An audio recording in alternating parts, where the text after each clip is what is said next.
Language is a window into human nature. It reveals how we conceptualize space and time and number and causality. But even more vividly, it's a window into our social life and our emotions. Because unlike other animals, unlike bees and birds who do it, we use words to do it. We use language to seduce and to persuade and to threaten and to promise and to negotiate. Our entire social world is negotiated with words. And when you think about how we do negotiate our social relationships, it's striking how much more complex language becomes. It's not just a question of who did what to whom. Because we usually don't just blurt out what we mean, but we veil our intentions in innuendo and euphemism and doublespeak and shilly-shallying. A simple example is politeness. You're sitting at the table and you say, if you could pass the guacamole, that would be awesome. Now, when you think about it, that doesn't make much sense. It's a little bit hyperbolic, but on the other hand, it sounds a lot better than give me the guacamole. In bribing, imagine a driver pulled over by a police officer. This is shown often in movies. The driver doesn't say, if I give you a 50, will you let me go? The driver says, gee, I'm wondering if there's some way we could settle this here without going to court and doing a lot of paperwork. Perhaps when he is asked to show his driver's license, he'll hand over the wallet with a $50 bill extending just so barely, expecting the driver to know that this is potentially a bribe. A threat, another cliche from the movies. Nice story you got there. Would be a real shame if something happened to it. Seductions. People say things like, would you like to come up and see my etchings? Or want to come up for Netflix and chill? Somehow that seems much better than, do you want to have sex? And it would kind of cut through a lot of complication if people could just blurt out what they say. Life would be a lot simpler, but people don't. Solicitations for a donation. I've been to a lot of fundraising events at universities where I'm often the bait to the donors, and at the opportune moment, the dean doesn't say, okay, now it's time to give money. The dean will say something like, we're counting on you to show leadership in our campaign for the future and be a friend to the university, meaning give money. So life would be simpler if we just said what we meant. Why don't we? This is a puzzle that I've pondered as someone who's interested in language and someone interested in human nature, and this is where they come together. A starting point is the realization that when we use language, we're really doing two things. We are conveying some kind of message. I really would like the guacamole. On the other hand, we are also negotiating and ratifying our social relationship. And that dual purpose of language explains why it's often so maddeningly complex in ways that often lawyers have to work out in cases of extortion and bribery and sexual harassment. What did the proposition really mean? So how do we make sense of this? Well, the starting point is an idea that most people have some intuitive sense of plausible deniability. And so a very simple case is the officer pulling the driver over because you know exactly what the costs and benefits are. The potential cost of a bribe is that you could get arrested for bribery. The potential benefit is that you would save having your license suspended and a lot of money and a court appearance and so on. Now, if you just said, officer, if I give you 50, will you let me go? That could have a very high payoff if you were lucky enough to have a dishonest cop who would consummate the bribe and let you go. On the other hand, you're taking a risk at a huge penalty if it's an honest cop who would haul you in for the crime of attempting to bribe an officer. So if your only two choices were to remain silent or to blurt it out in so many words, you'd have the opportunity of a big jackpot, but also the risk of a huge penalty. But let's say then you kind of adjusted the level of explicitness so that just using the ordinary give and take of conversation, the officer can read between the lines, catch your drift, if he wanted to. If he said, gee, officer, is there some way we could settle it here?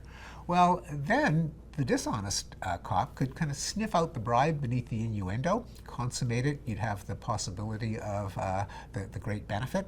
Honest cop could make a bribery charge stick in court by the standard of proof beyond a reasonable doubt, and so he could pretend not to hear it and just write the ticket.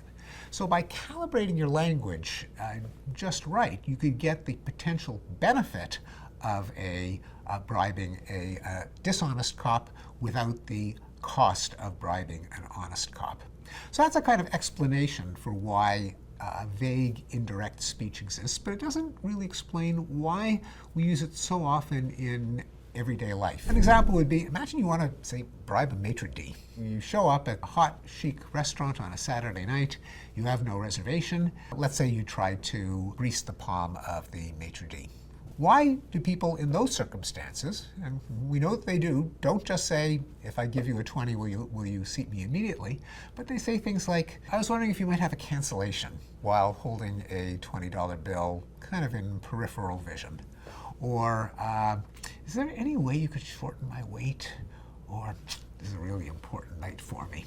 That's the way people tend to do it. So it's as if they're bribing a cop, even though it's just a maitre d' who's not going to take them away in handcuffs. So what are the intangible costs and benefits that are kind of like a traffic ticket or a jail sentence, but in situations of everyday life? Well, this is where you start to learn something about human social relationships. And the insight that allowed me to make sense of this came from an anthropologist named Alan Fisk, who proposed that human relationships fall into a small number of types, and we always have one in mind when we deal with another person. Communal sharing. What's mine is thine, what's thine is mine. No one keeps track. We're all friends, we're all family. It's the kind of relationship that you have with your significant other, with your kids, with your parents, with your close friends. The relationship of dominance, of authority ranking, of alpha male, where the boss gets to order around the subordinate. The high-ranking alpha bosses around the lower-ranking beta or gamma. And one of the reasons that we're often polite is we don't want it to seem as if we're treating someone like a factotum or a servant. If I say, give me the guacamole, that kind of conveys the wrong message of the relationship that we have.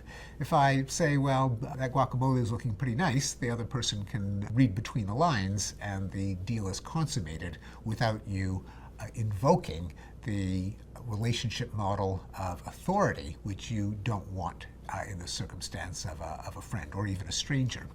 So that's two. There's communal sharing and authority ranking. But another way in which we deal with each other is by what Fisk calls equality matching. That's a kind of quid pro quo, eeny, meeny, miny, mo, you scratch my back, I'll scratch yours, a more transactional kind of relationship, which is different both from the intimacy of friends or a family and from the hierarchy of a dominant relationship.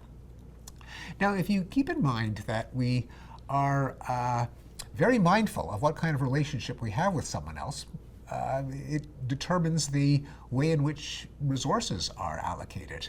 When it comes to a friend, since no one keeps track, you could go over to your boyfriend or girlfriend and help yourself to a shrimp off their plate.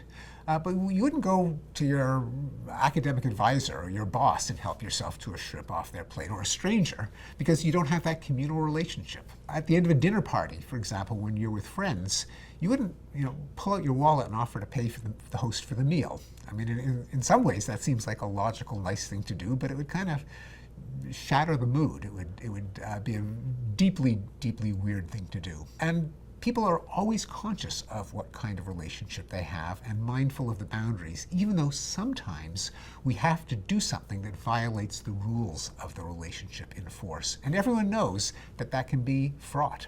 For example, if a friend sells his car to another friend, everyone knows that that's kind of touchy, that it can, as they say, put a strain on the friendship, and that's why people are advised not to do business with their friends. Conversely, just as you wouldn't pay a friend for a nice meal at the end of a dinner party, you wouldn't say to the owner of a restaurant, oh, we really enjoyed ourselves. We'd love to have you back one of these days. Then they might call the police on you for skipping out on the bill. So we're always mindful of this, and a violation of the relationship that's currently in force, when one person assumes one relationship and the other assumes another, is informally policed in our social world, not by handcuffs and tickets and jail sentences and fines, but by emotions, in particular by our self-conscious emotions like embarrassment and shame and guilt and sometimes shock and outrage. And it's in avoiding those negative emotions signaling a relationship mismatch, that you get the dynamics that make, say, offering a bribe to a maitre d' kind of like offering a bribe to a police officer. Why? Well, the maitre d' in a restaurant is kind of in control. He's or she is the authority. He seats people when and where they choose. When you offer a maitre d' a bribe, it's challenging that relationship. It's saying, you can be bought. You and I are striking a business deal. And that's kind of insulting to the maitre d'. And in fact, a lot of people say in that circumstance, they can imagine themselves using innuendo rather than blurting it out because they think that the maitre d' would be offended or insulted by a naked bribe. That's why you veil it. And as with the police officer, by having a vague hint of a bribe that a dishonest maitre d' can kind of sniff out and accept if he wants, and an honest maitre d' could choose to let pass, you get the advantages of tendering a naked bribe without the disadvantages of offering one to the kind of maitre d' that would not accept it, would not be willing to transition to a transactional relationship and would insist on maintaining dominance. And the other circumstances in which we resort to innuendo and doublespeak also involve different relationship mismatches and can lead to the kinds of negative sanctions of emotions of shock and outrage, such as, say, a supervisor soliciting sex from an employee, which can give rise, at the very worst, to acute discomfort, or worse still, to shock and anger.